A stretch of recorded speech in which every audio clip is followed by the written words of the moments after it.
The second straight night of rioting, though much larger and more violent than these images from Sunday night. Again, the government says detainees broke out, this time with tragic results. 77 were injured, 22 minor, 13 serious.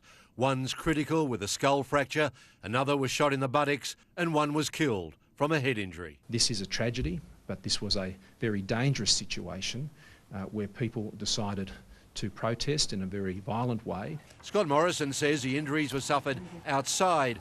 Who inflicted them isn't clear, though PNG police were there and opened fire.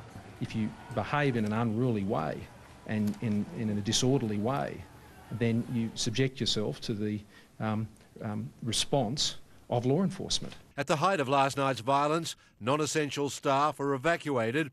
Asylum seekers not involved were taken to a nearby oval for their safety. No staff were injured.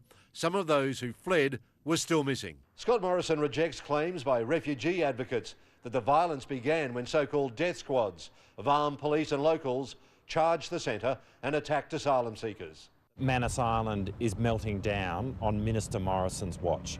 What we now need to see is a full inquiry. Whatever happened, the Greens blame the government, saying the centre must close. The gulags on Manus Island and Nauru will continue to be scenes of horror.